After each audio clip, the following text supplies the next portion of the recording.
नमस्ते सदावत्सली मातृभूमि, जय हिंद दोस्तों। शुरू करते हैं आज के डिफेंस समाचारों को। रशिया ने अब अपने S-70 अखौंतिक एडवांस स्टेल्थ ड्रोन का उत्पादन बढ़ा दिया है। इसकी डिलीवरी 2024 के अंत से शुरू हो जाएगी। ISRO scramjet engine regenerative cooling technique का इस्तेमाल कर रहा है। स्क्रैमजेट कंबस्टर को कम करने के लिए अब मिट्टी के तेल का उपयोग किया जाता है।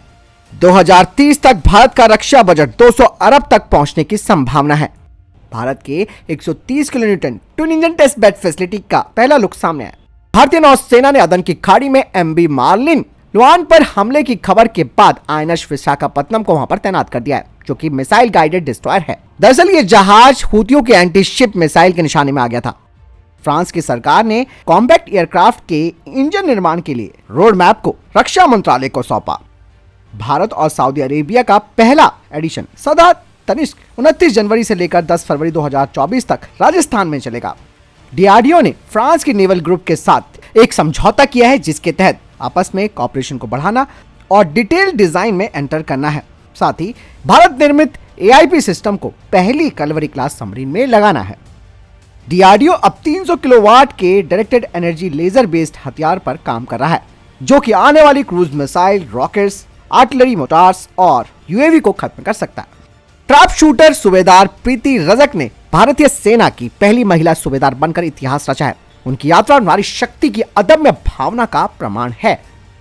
चलिए बढ़ते पहले डिफेंस अपडेट की तरफ। दोस्तों, फ्रांस की सरकार ने जेट इंजन के निर्माण के लिए एक रोड मैप रक्षा मंत्रालय को सौंपा है, जिसमें कि फ्रांस की फर्म सैफ्रॉन 100% यानी कि 100% ट्रांसफर ऑफ टेक्नोलॉजी भारत को देगी। यानी कि इस इंजन का पूरा एक्सेस भारत के पास होगा, जिसमें कि इंजन का ब्लूप्रिंट, इसके अलावा manufacturing know how, local manufacturing का निर्माण और सप्लाई चेन इसमें शामिल है। और साथ ही भारत एक्टिवली इंजन के कोर डिजाइन में फ्रांस के साथ भागीदार होगा, जिसमें कि 110 किलोन्यूटन थ्रस्ट क्लास का जो इंजन है वो तैयार किया जाएगा, जिसका 20% स्केलेबिलिटी मार्जिन होगा। और ये जो फ्यूचर प्रूफ डिजाइन है, इसी के आधार पर 132 किलोन्यूटन थ्रस्ट तक अपग्रेड किया जा सकता है, जो कि 6th generation fighter jet programme के लिए इस्तेमाल में लाया जाएगा। दोस्तों, यहाँ पर भारत को अपने छठी पीढ़ी के लड़ाकू जेट कार्यक्रम के लिए फ्रांस के साथ और मजबूती के साथ सहयोग करना चाहिए, खासतौर पर तब जब फ्रांस भारत का एक टाइम टेस्टेड पार्टनर रहा है।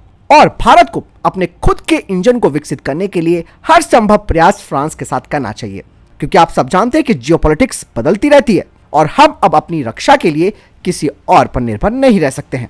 फिलहाल आपको क्या लगता है इस बारे में कमेंट सेक्शन में लिखकर जरूर बताइएगा। बढ़ते नेक्स्ट अपडेट की तरफ। भारतीय वायुसेना अत्याधुनिक फाइटर जेट टेक्नोलॉजी में आत्मनिर्भरता हासिल करने के लक्ष्य के साथ आगे बढ़ रही है। भारतीय वायुसेना के प्रमुख एयर चीफ मार्शल विवेक राम चौधरी जी ने भारत के 5वीं पीढ़ी के फाइटर जेट प्रोग्राम यानी कि advance medium combat aircraft AMCA के विकास के बारे में एक बड़ी जानकारी दी है। उन्होंने कहा कि हम देश के विकास कार्यक्रम में विश्वास रखते हैं और AMCA प्रोग्राम देश में विकसित किया जाएगा। यही नहीं, उन्होंने बताया कि AMCA प्रोग्राम भारत की एरोस्पेस क्षमताओं के लिए एक महत्वपूर्ण छलांग का प्रतिनिधित्व करता है। ये नेक्स्ट जनरेशन फाइटर जेट, जिसे एक शक्तिशाली और बहुमुखी प्लेटफॉर्म के रूप में देखा गया है, यह अमेरिकी F-35 और रूसी Su-57 जैसे विमानों के साथ कंपटीशन करने के लिए डिजाइन किया गया है। और इस तरीके का जो परिष्कृत विमान है, उसे विकसित करना कोई आसान उपलब्धि नहीं है। इसके लिए stealth design, super cruise engine और एडवांस एवियोनिक्स जैसी जटिल टेक्नोलॉजी में महारत हासिल करना आवश्यक है। साथ ही विवेक राम चौधरी जी ने सावधानी पूर्वक योजना और क्रियान्वयन की आवश्यकताओं पर बल देते हुए AMCA को एक बहुत ही विशिष्ट तकनीक कहा है। इसके अलावा वायुसेना प्रमुख ने AMCA प्रोग्राम से जुड़ी कठिन समय सीमा पर भी चर्चा की। उन्होंने स्वीकार किया कि हमारे पास बहुत सीमित समय सीमा है, लेकिन हमें विश्वास है कि ये समय पर होगा।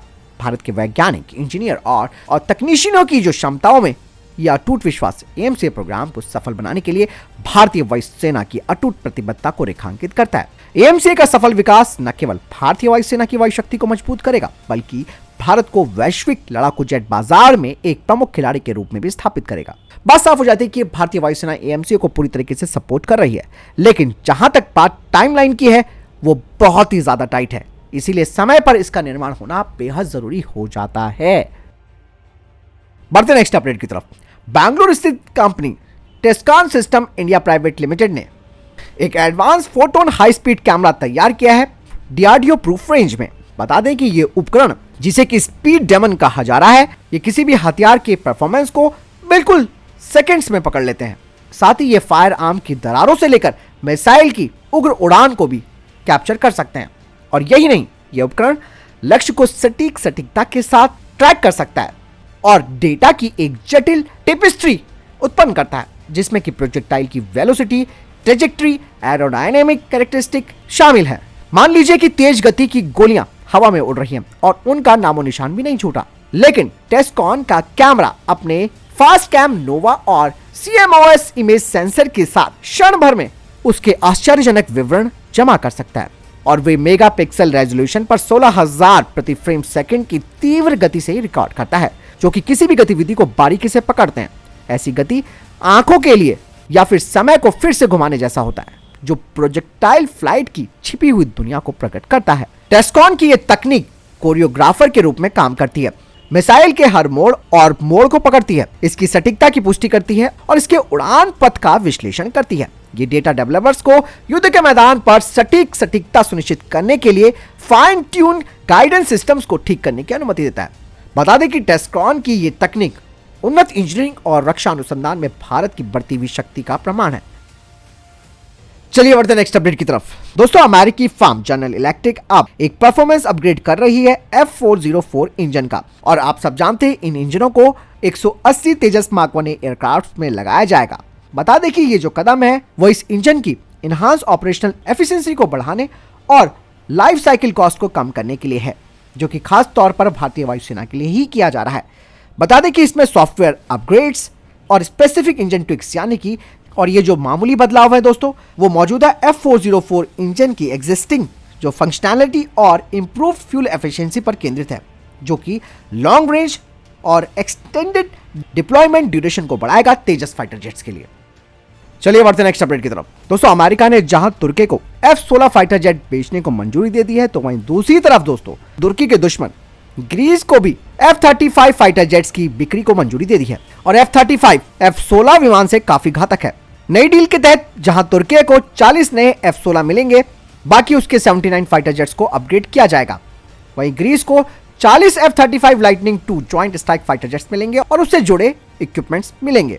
आप सब जानते हैं कि ग्रीस और तुर्की में हमेशा से तनाव रहा है और ग्रीस ने 2020 में अमेरिका से F-35 फाइटर जेट खरीदने के लिए कहा था, यानी कि अब ग्रीस के पास भी F-35 फाइटर जेट्स होंगे। ऐसे में अमेरिका ने दोनों देशों के बीच अपना फिर से एक मास्टर प्लान खेल दिया है। एक तरफ F-35 ग्रीस को दे रहा है, दूसरी तरफ F-16 विमान तुर्की को। तो बात आप अमेरिका की जो जियोपॉलिटिक्स है वो समझ सकते हैं। चलिए बढ़ते हैं नेक्स्ट अपडेट की तरफ। दोस्तों, रशिया ने अब अपने T-80 जो टैंक्स है उनका एक नया अवतार तैयार कर लिया है, यानी कि रशिया के T-80 टैंकों के चेसिस पर RBU-6000 नेवल रॉकेट्स के जो लॉन्चर्स हैं उन्हें लगाया गया है। रशिया ने हाल ही में एक वीडियो भी जारी किया था जिसमें कि RBU-6000 नेवल रॉकेट लॉन्चर को T-80B टैंक पर माउंट किया गया है। कहा यह जा रहा है कि रशिया का ये जो कदम है T-80 के चेसिस पर RBU-6000 को जोड़ने का, वो एक बेहतर निर्णय हो सकता है, क्योंकि टैंक का मजबूत कवच दुश्मन के छोटे हथियारों की फायरिंग को झेल सकता है, जहां दूसरी तरफ जो conventional multiple rocket launcher system होते हैं उनके कवच कमजोर होते हैं। ऐसे में वो दुश्मनों का शिकार बन जाते हैं। लेकिन T-80 टैंक का चेसिस मजबूत है, इसीलिए ये दुश्मन के घर में घुसकर हमला कर सकता है और तबाही मचा सकता है। RBU-6000 दोस्तों 213 mm कैलिबर का एक एंटी पनडुब्बी और एंटी टॉर्पिडो रॉकेट लॉन्चर है। चलिए बढ़ते नेक्स्ट अपडेट की तरफ। S-500 दोस्तों रशिया अब तैनात करने जा रहा है, क्योंकि S-500 मौजूदा S-400 से काफी शक्तिशाली है। इसके जरिए रशिया हाइपरसोनिक हथियारों का मुकाबला कर सकता है। 2024 में S-500 एंटी एयरक्राफ्ट मिसाइलों को रशिया तैनात करने जा रहा है। इनकी डिलीवरी 2024 तक पूरी हो जाएगी। S-500 जिसे कि दुनिया का सबसे खतरनाक एडवांस मिसाइल सिस्टम कहा जाता है, यह हाइपरसोनिक मिसाइलों को खत्म कर सकता है। रशिया की तरफ से कहा गया है कि S-500 क्रूज और बैलिस्टिक मिसाइलों के अलावा लो अर्थ ऑर्बिट सैटेलाइट और 5वीं पीढ़ी के स्टेल्थ विमानों को खत्म कर सकता है। और रशिया पहले भी S-300 और S-400 तैनात कर चुका है। S-500 की रेंज 200-600 किलोमीटर तक मानी जा रही है। फिलहाल आपको क्या लगता है दोस्तों? हालांकि रशिया ने S-500 की पेशकश भारत को भी कर रखी है। कमेंट सेक्शन में लिखकर जरूर बताएगा। बढ़ते हैं नेक्स्ट अपडेट की तरफ। प्रधानमंत्री नरेंद्र मोदी आज करियप्पा परेड ग्राउंड पहुंचे हैं, जहां उन्होंने NCC PM रैली में सलामी ली। इस दौरान रक्षा मंत्री राजनाथ सिंह और CDS मौजूद थे। इस साल की NCC के परेड में 24 देशों के कैडेट्स भाग ले रहे हैं। तो फिलहाल ये थे अभी तक के टॉप डिफेंस अपडेट्स। वीडियो के सामने कोई प्रश्न जवाब या कोई सवाल है कमेंट सेक्शन में लिखकर जरूर पूछ सकते हैं। मिलता हूं नए वीडियो के साथ। चैनल को सब्सक्राइब कीजिएगा। जय हिंद, वंदे मातरम।